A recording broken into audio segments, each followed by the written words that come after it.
the next question is, how do you go about finding a job having little to no experience? Okay, so look, I mean, there are some elements of what I'm going to say here that relate back to one of the earlier questions, but we'll try and handle it as a question independently anyway. It is a tricky question, as you said at the top of the show. It's the options that are available to people are going to differ by industry, by occupation, by your level.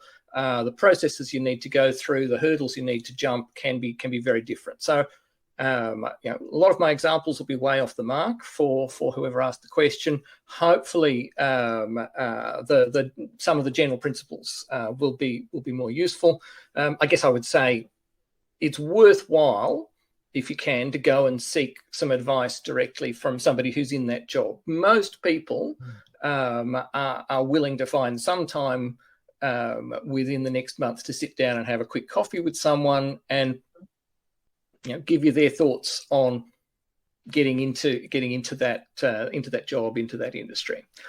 Now, what I used to say when I was advising people on careers is firstly to look at any work that you're already doing and whether there are aspects of that may be relevant to the job that you want, and focus on building those skills further and documenting those skills.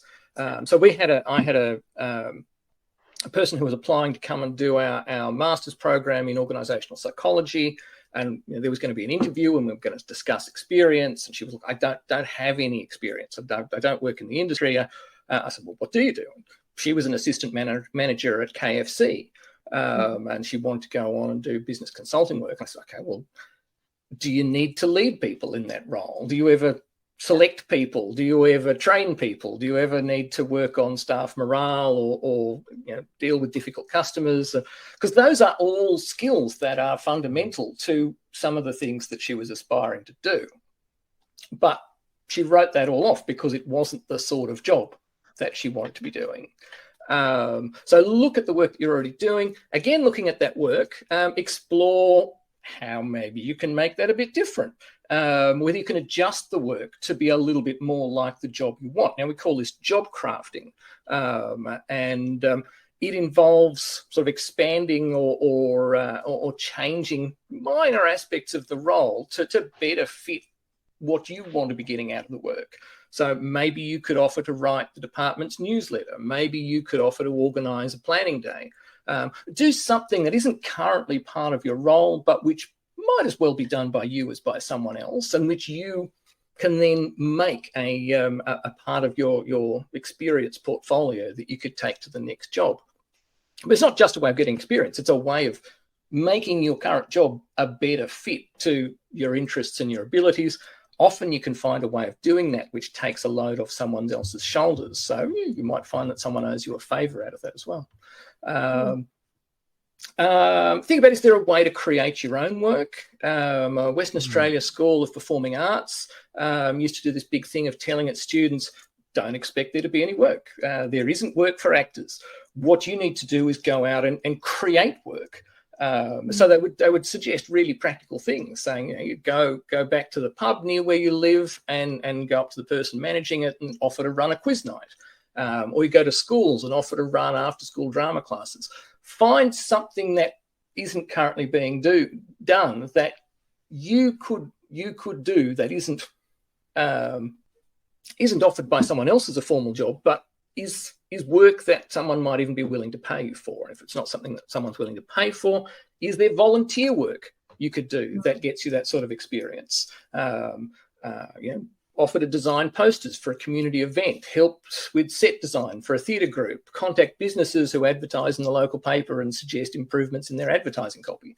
There are things that you can do that get you rungs on the board in terms of experience, even if they aren't in those roles. And the other thing, similarly to what Shane was saying about not focusing on the organisation, if you go into an organisation that is big enough, there are multitudes within those organisations. So once you're through the door, if you're determined, you can start pushing your way towards whatever sections of that organisation do the sort of work, similar work to what you're looking for a career.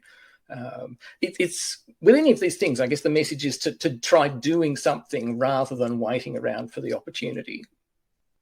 Yeah, I think that's really great advice. Yeah. What did you have? Do you have anything else to add, Shane?